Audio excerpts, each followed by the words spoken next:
Last talk for the day here at the PasswordsCon track. Originally, we were having Yannis from Cyprus and London to talk about going down the rabbit hole on doing password cracking. He couldn't make it, and I just knew that I had to make a call to Mia Lansam from Norway, same country where I live, and say to her that, you know, I need you to be a speaker on a short notice at PasswordsCon. Mia's never been to Vegas before. She hasn't been to B-Sides or to PasswordsCon before. But this is one of those talks that I'm, in a way, really looking forward to, given the topic. I'm 51. I have, well, I'm going to be 51 in September. I have a teenage daughter. Mia is just friggin' awesome talking to teenagers. And the title is Why Kids Couldn't Care Less About Your Password Advice. Has nothing to do with my relationship with my daughter, of course. But I'm really happy and proud to introduce Mia. Thank you, Per. So you guys, it's so cool to be here. And I just need to tell you, I will make jokes about your age. I do respect you. I love you. Of course, you're coming to my talk this late. I appreciate it. There will be jokes. Don't cry. Okay? Good.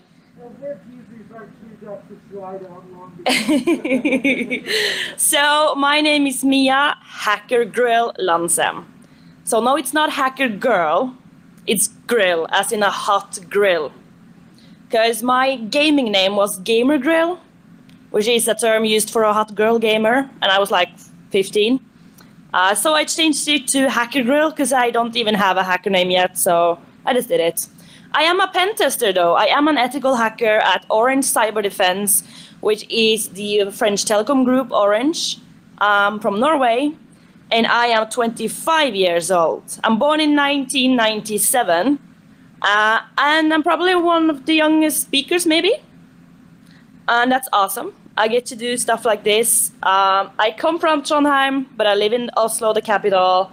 I was originally on the national team in Taekwondo. And I did sports sciences and psychology at the Norwegian School of Sports Sciences. And then I was like, I fucking hate my life. I want to do something new. And I'm a dropout. I just dropped out, Googled online school. Oh, IT security. Awesome. I had a puppy, and then I'm suddenly a single mom to my puppy. I couldn't bring her to school. That's why I searched for online school, and now I'm in Las Vegas. I mean, what? So I finished my IT security school 2 years ago, and I got a job at Orange Cyber Defense. I'm also an author of the book Safe Online, which is a best-selling children's book in Norway when I was 23. But I'm mostly known for helping victims of image abuse. I also work with child abuse. So next to my 8-to-4 job at Orange Cyber Defense, I do this nonprofit. At night, all my time outside of work, I help and answer victims. Because I mean that kind of help should be free. I've helped way too many people that I should have. I'm 25 and my knees hurt, my back hurts. You know, I'm getting these wrinkles. I'm working way too much, and I've been involved in fraud cases, identity theft, it's everything. I've had hundreds of talks in Norway and won several awards for my work, and thousands of victims. We're gonna talk about kids and social media, authenticating, of course, this is PasswordsCon. We're gonna talk about passwords. How to teach children cybersecurity, sexual harassment, and image abuse. So I'm like mixing my old talk with this new one, and I've never done it before, so this is cool. Social media. Places we can talk together, share, click like, to have our very own profile. That's a social media. Facebook, Snapchat, TikTok. And 97% of children aged 9 to 18 in Norway, they have their own phone. And 87% of the 9 to 10 years old. And 90% of them has a social media profile. Now, these are Norwegian numbers, but I do see when I'm like Googling and stuff, it's pretty similar to other places, and I'm really open to hear if you have some more stuff to add. I would love to hear it. Send them to me. So I use mostly social media to communicate with my mom. I'm a mommy's girl. I'm gonna call her every day. And I like to do it on video as they live far away, and I work a lot. I'm very busy. I don't get to see them, and I love using social media for that. I feel like I'm taking a bigger part of their lives than just calling. So on social media and all of that, and applications, software, we have all of these stuff. What are the most common ones? So raise your hand if you have Facebook. Oh, wow. Raise your hand if you have LinkedIn. Oh, that's more people. And raise your hand if you use TikTok. That's not so many of you, huh? So, oh, you have TikTok, awesome. So, 80% of those aged 9 to 18 uses Snapchat, 65% TikTok, 65% Instagram, and 51% Facebook. YouTube, almost everyone. But do they really use them all? Per was talking about, do you have a profile, or are you actually active on it? That's another question. I have a free website, which is just my name and .no, and where people can ask for help. I also have an Instagram with some followers where people can ask for help for free. And I see that kids mostly ask on Instagram and Snapchat if they need my help. And then we have the dinosaurs. They're coming to this website, sending me emails and my Facebook page. Most kids these days, they have a pretty empty Facebook profile, if you've seen it. And then you have all the dinosaurs who love writing about what they had for dinner and breakfast on Facebook every single day. Yeah. There's a lot of cool stuff to social media and internet as well. That's why we're here, right? We work with cyber, or you're interested in cyber, because it's so cool. But there are some bad sides, and I'm not gonna talk about all of them, because it's a lot. But 3 out of 4 9 to 18 years old reports that they have blocked someone on social media. 7 out of 10 say they have added a stranger on social media. 26% reports that they have been bullied online in 2020. And some say they have received threats online. And when I speak to parents, I do educate parents in schools all over Norway. They say that they're afraid of their kids being bullied, that they will have their nudes leaked, that there's dangerous people who like children, pedophiles, and abuse. But no one is mentioning hackers, loss of passwords, or other personal information. So how can we protect them then? Do you guys recognize this guy on the screen? Oh, he's sitting right there. So authenticating, that's a hard word to say. I just used to say like login or whatever. And on most social media apps, we need to authenticate. You guys have a username, you have an email, you have a password. Children does that too. And as Per says here, children also has to authenticate on social media or gaming platforms. Shocking! That says the dinosaur Per Tosheim. So even dinosaurs knows that children also has to authenticate. They face the same cyber threats every day, just as we do. Even at school, they need to authenticate to use stuff and gaming. And we do say, never share your password with anyone, not even your best friend. Okay, but 24% of these children have shared their password with someone. And here you have these dinosaurs telling the children, don't ever share this. But they do see where you write down your password under the socks in your closet, because you walk there every time because you always forget your passwords. That's how I hacked my dad. Sorry, Dad, if you're watching. And 29% says that they know their parents' password on App Store or Google Play. So never share your password with anyone, but here is my password. There is parental controls, so you don't need to give them the passwords. It's just a Google search away, really. And it's kind of lame if your kid spends thousands of dollars on Minecraft. Try to get that back on the insurance. I was told not to drink tequila by my mom. It was a bad idea, she said. Did I do it? Yes, I did. Did it end well? No, it didn't. Welcome to Vegas. Yeah. Mom told, yeah, did you? You see, that's what happens. And did I do it again? Yeah.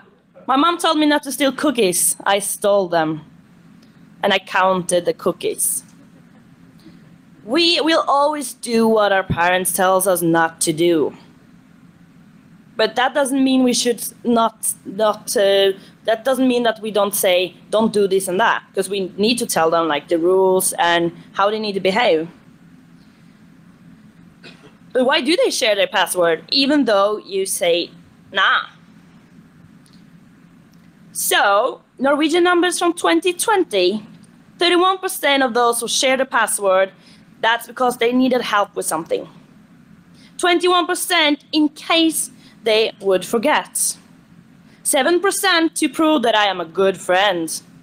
And 59% who shared their password shared it to help out with Snapchat streaks.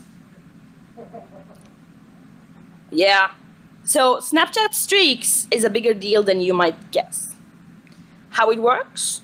After 3 days of snapping, you get these very cool flames. We like flames, you know? And it will start to count the days that you guys have been snapping each other. So after 3 days, you get a flame, super cool, and you want that to go high, high, high. But if you don't snap them for about 24 hours, then the hourglass comes. It's saying that if you don't snap them really soon, you're gonna lose your streak and you have to start all over again. No! That's like losing your World of Warcraft account after 10 years. And you have to start leveling up again. Yes, I did that. That was horrible.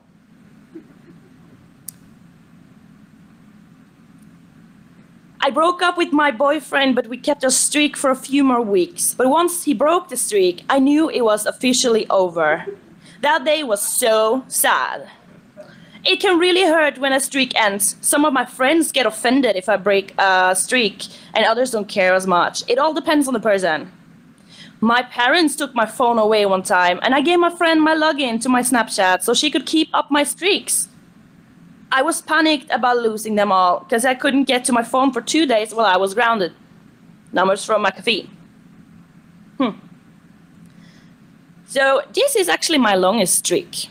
All my other streaks are like 10 days. This is Magnus, and hi Magnus if you're watching. 378 days. That's a long time, I think. Me and Magnus, we don't really hang out that much. We actually don't really snap each other either. We used to for a while, and we both work in IT, we work a lot. We're not that much on Snapchat, really. So now, for like 100 days, the only things I get from him is streak, streak, streak, once a day. To not break the streak. And this comes from a person who thinks the streaks is stupid, but I can feel what these children are telling. Because if you have a streak over 300 days, you know, you want to continue. If you win at gambling, you take $1,000, you get 10,000 back. Of course you want to gamble more. And also, I remember when I had a boyfriend and the streak was gone, that reminded me, this is the first time in 1 year that we have not spoken for a day. And that is pretty sad, actually. So what can we do about this? We need to be a good influence or a good role models ourselves. So, dear Dino, make sure you know what the kids do, but also yourself. Like saying, not share your password. Don't bully people, but then you're in the Facebook comments calling other girls fat or saying, that's stupid, I had salmon for lunch today, because you don't care about the news. Children, they do learn this stuff from somewhere. School needs to implement better first passwords. So some schools still uses the last name and the year born of their students. I remember mine quite well. LanMe97. I'm born in 97. Last name is Lansem. Do you think I guessed the password to the other students? Hell yeah, I did. Did I do something bad? Yes, I did, and I'm sorry if you're watching. They also used easily guessed passwords. And I want them to use some sort of password managers or two-step security. There's a million functions to these password managers, and that's a million functions also that is never even used. Does the password manager people check what their users are actually using and not? Why do we need all these functions? What do I click? What is a vault? What is this? I don't know. Even I'm even confused. Can we just make it really, really, really easy? So hey there, password manager people, make easy ones for kids. And not so expensive ones to the school, because not all schools actually have the money to use stuff like this. And that's why they have IT people creating LanMe97. Why do they share password with someone else to get help? It's very embarrassing to ask your parents for help. Even I am like now, if I need to ask my mom how to like wash my clothing or something, I like, Mom, what do I do with this shirt again? They think that the parents know nothing about security and computers. Even if you work in IT, doesn't mean that they will ask you, because they're maybe even afraid that you will make them feel stupid, or that you talk too much, or you're talking too dinosaur or too nerdy for them to even understand. If they won't come to you for help, make sure they know where to get help. Look at the other dinosaurs around them. You have the T-Rex, you have all these other dinosaurs around them. Talk to them and make sure they know you can contact this T-Rex instead of me if you want to. It's important that they know where to ask for help. If this happens, where do they go? You are not their only dinosaur in their lives. And also, why does kids not know about two-step authentication? So maybe someone here noticed how I wrote two-step authentication, but more up here I did two-step security. Whoops, or maybe not. Why is these words not standardized? On behalf of all young people and all dinosaurs, please standardize it. It's stupid. We have like 10 different names for the same thing. And everyone is fighting. No, we need to use this. It's nothing to fight about. The children, especially the children, they don't understand this word. What kid uses the word authenticate? What do they say when they log into their favorite game? I'm authenticating myself into Fortnite. No, they're saying, I'm logging in now, you guys. We're gonna win this. They're logging in, logging on. It's stupid for everyone to have different ways to do it. And like apps or SMS or maybe email, how to set it up, it's stupid. Standardize it, don't fight about it, just agree. So I will say two-step security because it's easy to recognize. 2 steps, okay, there's 2 steps. Not 2-factor, it's 2-step security. Maybe 2-step login security. Easy for everyone to understand. So, also, children, they're pretty lazy now. They're really smart, they can even hack their parents, but they're just used to getting all the answers. They're not Googling anymore. They don't know how to use Google. They don't know how to find this information themselves because they just watch YouTube and TikTok all day. We need to make sure that we just don't give them the answers. Some kids that are like 14 and they have all this social media ask me, what is two-step security? Google it. Don't just ask me, find the information yourself as well. Understand what is important to these children and why. Because when I speak about Snapchat streak, me and you here, you're laughing. But for children, it's actually more important to have a Snapchat streak with their friends and loved ones than being safe. They know it's bad to give away the passwords. They know it's bad. They know they're told not to. But friendship and love beats that common sense. Losing a Snapchat streak may cause drama, fights, loss of friends, loss of status. And it's a way to prove who is the best of friends. And that's really important to these children. I think that Snapchat should make two-step security a must if you are going to have the opportunity to have streaks. Because they know that 59% of these children giving out their passwords, it's for Snapchat streak and Snapchat streak only. Then they should make it a must. Of course, they can let them in with the two-step security as well, but not if the parents took away their phone and they're grounded, then they can't, because they are just giving out the password. If they're gonna give them the two-step security as well, it's not gonna work. And also they need to stop and think one more time. Children, especially young ones, they can't really stop and think 2 and 3 times. It doesn't work that way. And also, I don't like children using money. But you have kids here, they use all the money on Minecraft and Fortnite, all the skins and all of that. So maybe Snapchat could have like a packet that you can buy. If you're going away, you're losing your phone, whatever, pay $1 and you won't lose your streak for 5 days.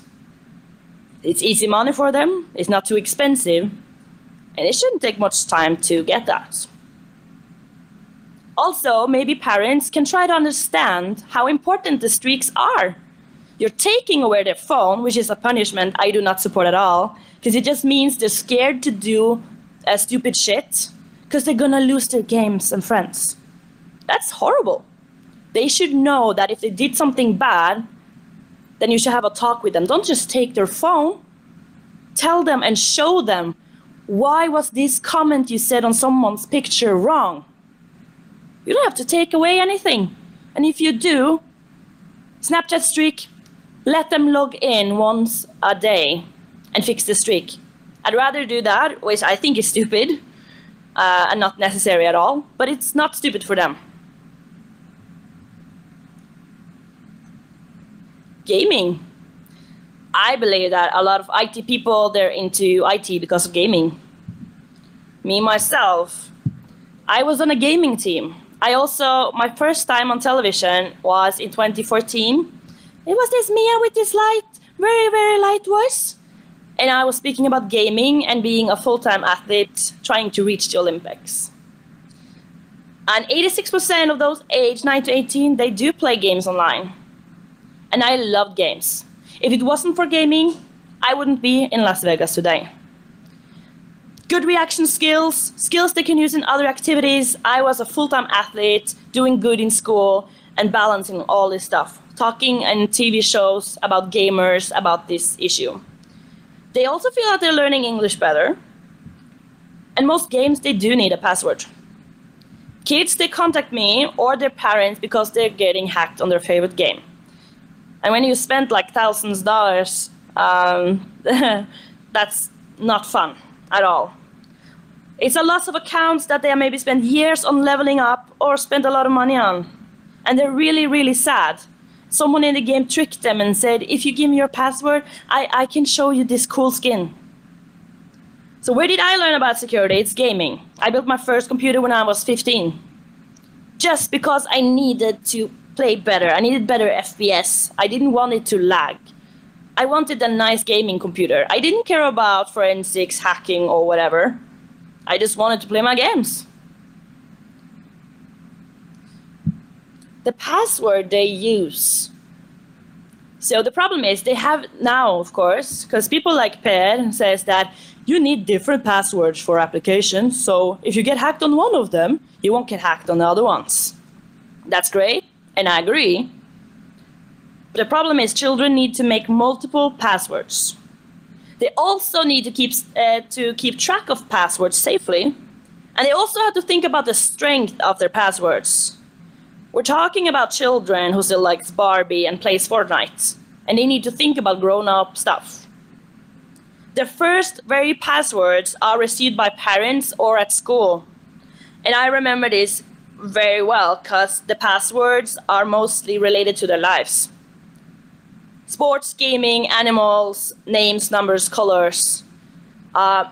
If you go to like password leaks and you search for my old email, you're gonna see football 1997, Mia 0904, my birthday. And when I needed a longer password, because that was a thing, you know, you need a long ass password, Mia 0904 0904. And then when you need special things, I just did the same and then some kind of march. I stopped using those passwords when I was 16. It's just luck that I was never hacked. 16, that's 9 years ago. Dangerous. I never thought about that before I was into gaming because I didn't want to lose my account. Younger kids, they do rely on family support for password maintenance. That's from NIST. And my parents never helped me with that. They didn't know things about passwords. I knew their passwords, sorry mom. I could figure it out all the time. Bad habits. They're learning best practices at school and by parents or other relatives, but they have bad habits. They reuse the passwords and they share their password with friends. Does it seem familiar to what grown-ups is doing too? So when the grown-ups are giving the App Store passwords to the children, do you think maybe they're reusing it to their Facebook and stuff as well? I think so. Here we also have another word, you guys. Two-factor authentication. Another word for the same thing. So this is Epic Games, and they, you know, Fortnite and shit is the biggest games for children. We have a 15-year-old Norwegian player who's a world champion. Super cool. I have friends who's professional players. But even gaming platforms and products, all of these gaming people, they're making the children use two-step authentication. They're even better than the biggest companies at helping the children with their security. Snapchat and other platforms where, you know, there's children there and they're here to stay, they should also offer the same stuff. They should offer them something. On this Fortnite or the other games, you will get this cool skin. And what does kids use money for? Skins, weapons on the CS. They use it to get these things in the games. We need to give them a cookie when they do something good. My dog, I taught her how to sit by giving her treats. We're run by rewards as humans as well. We are scared of police officers, but when you don't see them, you're gonna speed anyway with your car. But when you see the photo box and, oh no, there's a camera, I'm gonna follow the law now. We're so scared of punishment and we care about rewards. That's how the world works. Children, they're like that too. Give them a cookie and they will wash your whole house. At least I would. Other platforms should offer the same. They should talk. It's not my job. They should talk. And like, how can we offer these kids something that will make them use this security stuff? We need to realize that children are here to stay and the bad habits that they have as children that will follow them for the rest of their lives. And for you dinosaurs here, some of you maybe you own a company, you're a leader, you're gonna be in your company for a long time. It's not just your problem because it might be one of your children getting hacked. It's your problem because you're the one who's gonna hire these children in 10 to 15 years. It's gonna backfire. That one kid that maybe gets their password leaked on Snapchat might be the new CEO of Snapchat. I also recommend you to go to Cecilia's talk tomorrow. I think it was 10:30, yeah. And she's gonna speak more about this on short notice as well. As a Norwegian woman, we're at short notice. It's really cool. And she's gonna speak more about that. And what happens when these passwords are everywhere? So here comes like my specialty, naked photos. The queen of the nudes, yeah? Naked online, sexual harassment and image abuse. Because there's a lot of things that can happen if you share your password with your friend and now they can see your Snapchat memories. Maybe they will save a little boob picture that you have and not tell you anything. Maybe a friend gets mad at you and they're now hacking you and saying, I will do this and this if you don't pay me that. Okay? So we have the smaller stuff that can happen, which is sad, but then you have this really serious stuff that I work with every day. Sexual harassment. 3 out of 10 of the 13 to 18 years old reports that they have received sexual comments in 2020. 26% reports they have been bullied online. 12% sent a nude photo of themselves in 2020, and 13% of those got paid for doing it. And if you think how many children there it is in this world, that's a lot of children. And I speak to them every day. And a lot of people ask, but just stop taking these nude photos and the problem will be gone. Okay, should I just stop walking outside to not be raped then? Don't have a car because someone might steal it. It's not your business and it's not your problem what other people do. It can be love, it can be exciting, it might feel good. Most people here, you watched porn. And you probably did touch your dick or vagina while watching it. It's the same thing, just digitally. It creates a bond. Maybe they have a long-distance relationship. It's none of your business or your problem. And some are poor. Some struggle with drug abuse. And they need the money. I say my body, my choice. Not in America at the moment, I guess. But that's what I say, and I never shame anyone. So the next time, maybe you think it's stupid to take nude photos, then just shut the fuck up. If you don't have anything nice to say and you're gonna victim shame, just leave the room.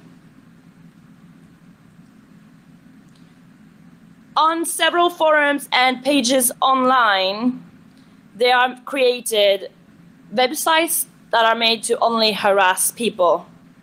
Non-consensual photos shared online. It's like trading Pokemon cards. You remember at school, huh? Shiny Pokemons, you have those worth more than others, you have the pretty ones, you have the ones that not everyone has. Super cool, and you want to trade them. And that's how this, let's call it, industry works as well. Anyone got any pics of her? Do you have this? Do you have that? Let's trade. Category A, I call this Mia's ABC. It's really simple. I like simple things, because if not, I'm not going to remember them. ABC, category A, is what I say when I mean where these abusers gather, where they try to arrange trades, ask for pictures, and so on. And of course, they know that now the police is actually doing something. And you have these super scary feminists like Mia Lansem, who will come and catch you and make you go to prison. So now they have to like authenticate, or they have to prove who they are and who they are not. So you gather here, you say, yeah, I want to trade. Okay, but you need to prove to me that you are not the police. So they go to category B, which is the place where you kind of authenticate, where you identify yourself and you prove yourself. That works this way. You have, it's usually a file dropping service like Dropbox, Google Disk, all of this stuff, Volafile, Megashare. And there's a set of rules. Don't be a dick to anyone. Nice to have rules. And you have to send a photo of someone. You have to publish it in that file, a folder, and then add the name of the picture as your name that you will be added on later. So you're going to publish a picture, and then within 24 hours, you get access to category C, which is the holy grail for abusers, douchebags, and idiots. You might see here Discord. It's one of the most used applications for this third step. You see a channel, you create groups, you create text channels, you can name it whatever you want, you can make it open, you can have it just for invites. So here's Nude Photos Europe. And you see this chat, these channels, Poland, England, Norway. You can just click into the country you want to see nude photos from. You also have categories for rape. You also can categorize after age. And when I ask people, what do you think is the lowest age in these groups on Discord and other platforms? It's videos and pictures of children being brutally raped and killed. That's what I have to watch.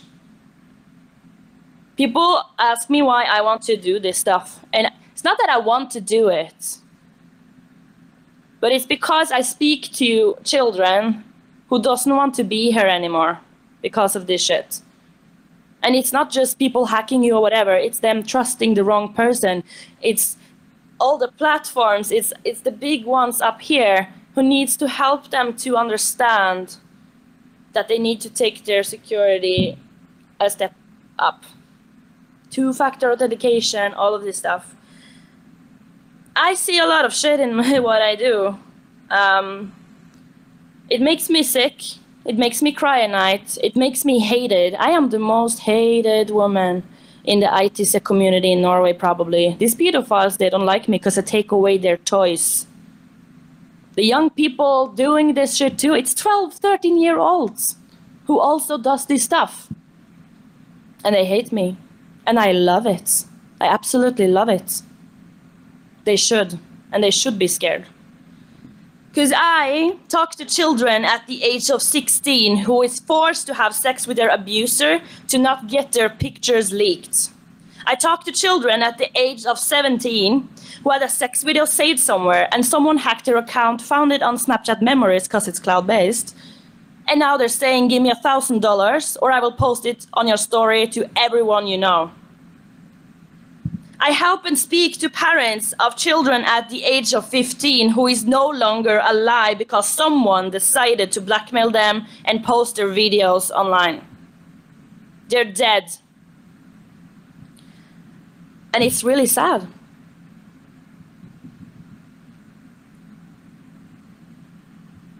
Children, they're on social media.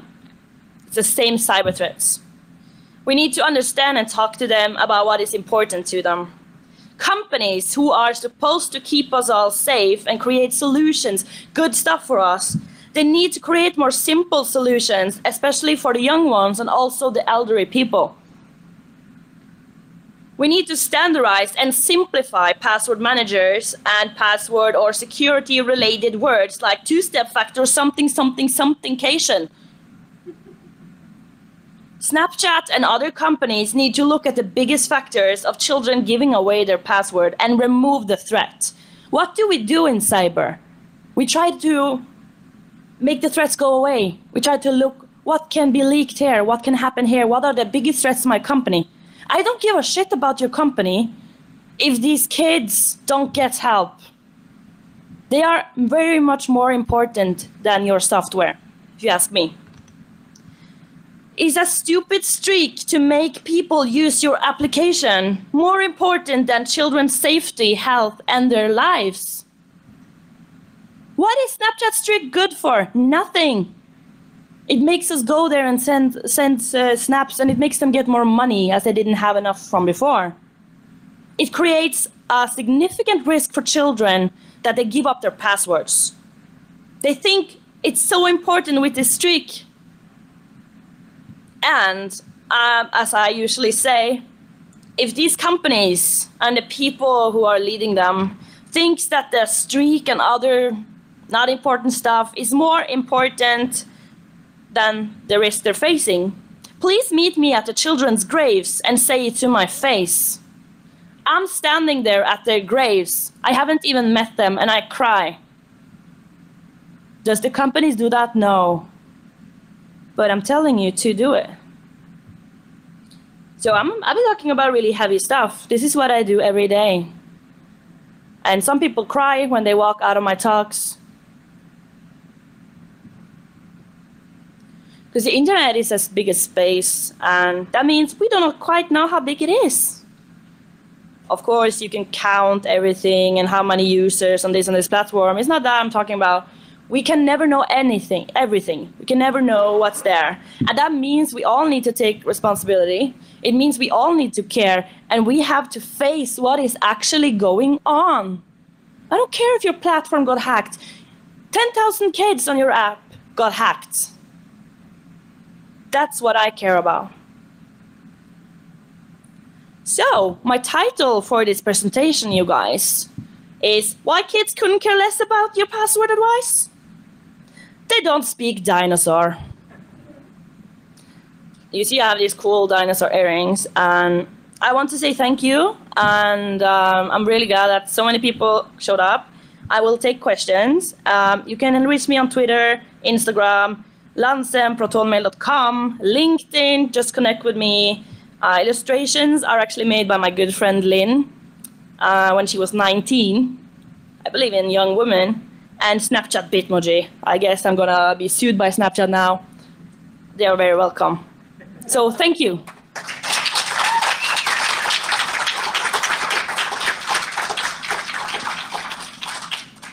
Jeff, do you remember what we did on stage in Stockholm several years ago? Yeah. Could you help me? Yeah, okay. Yeah, I think we need to do that.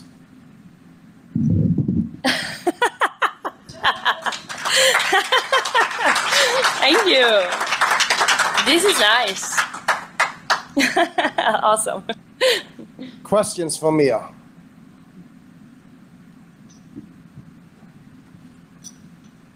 Hi. First, thank you for the presentation and all the information you provided and what you do. I had a chance in the past to do work in this capacity with a three-letter agency here with the U.S. government, and I was fortunate enough to be involved in a program. I can't disclose right now because it's a classified program that could actually assist in what you're doing.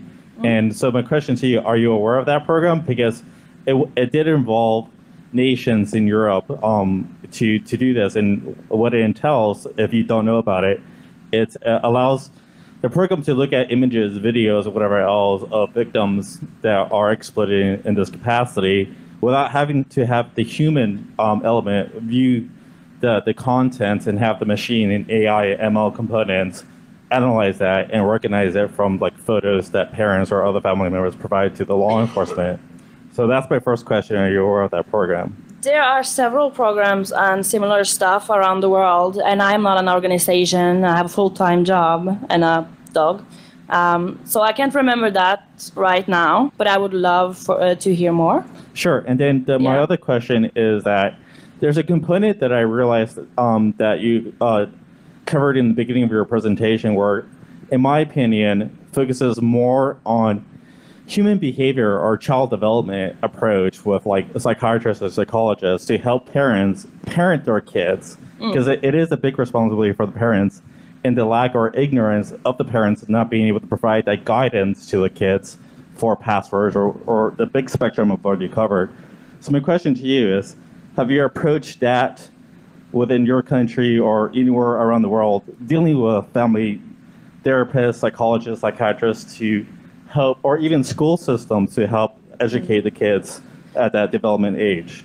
So I actually was a part of changing the laws in Norway a year ago.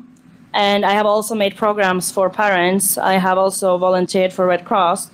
I also do about 100 talks a year just for parents. I also do the crisis centers that women go to if there's digital violence cases. I also educated the police at the police academy. And I also have everything published free for everyone. So that's what I've been doing, really. I've been doing this for 5 years. I was a full-time student, and I'm working on some really cool stuff for the rest of the years. So yeah, I wanted to talk about this kind of stuff on this talk because there's a lot of cyber people here, but I do talk a lot to the grown-ups and teachers at school because these children, they're being taught this in school now, in kindergarten, but their parents are 30, 40, 50 years old. Who taught them? And why does these people then have the responsibility to teach their now children? We are generation fucked up because we grew up with this. I was like in the middle of this. I had the Nokia, and then when I was like 12, I got Snapchat. Now the kids have tablets before they're born. You know, they used to say that Norwegians are born with skis. Now they're born with iPhones in their hands. So yeah. I've been doing a lot of that stuff, and I would love for you to reach out and tell me more And also, if anyone else knows stuff that can help, please contact me. Thank you for your questions. Thank you so much for your talk, and thank you for your service to your community and our community. My question is, for me as a dinosaur who learned a lot in this hour, one of the things that really drove the point home, as sad as it was kind of the anecdotes of the negative outcomes. How do you wrestle with communicating with kids and trying to teach them the dangers, but not over frightening them? That's a really good question, and I get that question a lot. So I have written a children's book. I use their words. I speak to children who is 6 and 7 years old, and I say poop, I say pee, and I say there is some grown-ups that actually want to be your boyfriend or your girlfriend. And they think this stuff is so cool and interesting. They come and take selfies with me. So for grown-ups, if grown-ups can handle what I'm talking about, how can children live through them? But with children, I am much more, positive things. Guys, I'm a gamer. Are you gamers? Do you play games? Me too. What kind of games do you play, Mia? Are you on Fortnite? I do this. So I actually took, on my School of Sports Sciences, we have our own lectures considering children. I was also a coach for children in Taekwondo. So I'm not like this at all to the children. They laugh and they speak to their teachers, and they want to be with me afterwards. I think I'm doing a good thing. I haven't received any complaints yet. You never know about that. So yeah, it's much more cute. And I don't speak about like people kill themselves to 6-year-olds. It's more like they can get really pain in their hearts, you know. So I can be cute too. Thank you. So, as with others, thank you for what. Yeah, I can't. Right. Thank you for what you do. I was given the sort of social, psychological bonding, relationship, trust, sharing things. Even if Snapchat disappeared tomorrow, people and kids are still going to be sharing their passwords. It's not something, so I don't know what we can do, what we here can do about that, other than trying to develop techniques to safely share passwords. For example. Technologies where you can have like sub-passwords. Sorry, I don't want to throw out more terminology that nobody understands. Yeah. But maybe instead of saying don't share passwords when you know that that's not going to work, find a way to help them do what they want. Yeah. Safely. Yeah.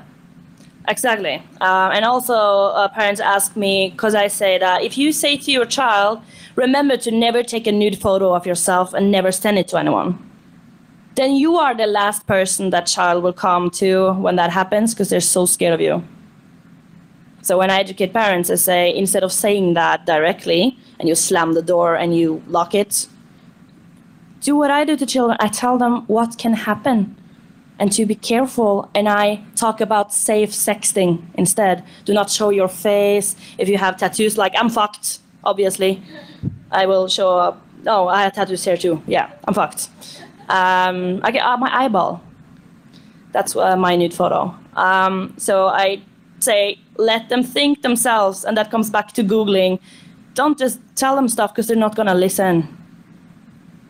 Show them the consequences. We actually made 2 TV shows in Norway where I looked through everything, the transcript, everything. One for the younger ones and one for the older ones, who showed stories and who helped the victims and didn't shame anyone. And people were so shocked. They won awards for these TV shows, and I tell parents to show their kids this, and it creates a perfect opportunity to talk about it. So after seeing this, do you know if anyone in your class had their photos leaked? That's a better way than just, have you shared your naked photo? So I actually tell that to parents as well, and I totally agree with what you're saying as well. But also I think that if I can make just one kid think twice by adding a must for two-step login, then it's worth it, because that kid might be dead now. And I have spoken to dead children. That sounded weird. But I've been talking to them, and the next time I get a message is the parent saying, thank you for trying to help our child. So if I can just save one child by adding two-factor, and that company spends a bit more of their very nice party money on saving that one child, that's the only thing I care about. I don't care if it goes from 59% because of Snapchat streak to 58%, because if you see how many children in the world, that's thousands of children that maybe now still have a life. Absolutely amazing talk. I'm so happy Thank that I you. invited Mia to come to Vegas. Thank you so much. And I just got to say, I went shopping with Mia and with Cecilia here as well 2 days ago. And I saw some stuff from Stranger Things show, and I called my daughter back home and like, hi, Dad is in Vegas. You want me to buy you a really cool Stranger Things t-shirt? And it's like, nope. Can you get me some cool hip-hop clothing? And I was like, fuck. Mia! And, Found her a I nice was lucky leather. she was there, and I used a couple of dollars, and my kid will be happy. Thank you Yeah. again, Mia. Thank and you. now that was the last talk for today. We got to get out of the room now, but Mia will also be here tomorrow, of course, and will stay here until Sunday. So you will also see her around at DEF CON. So come up and say hi or talk to her outside as well. Thank And you I for do today. speak dinosaur. See you tomorrow. I practiced. Yeah.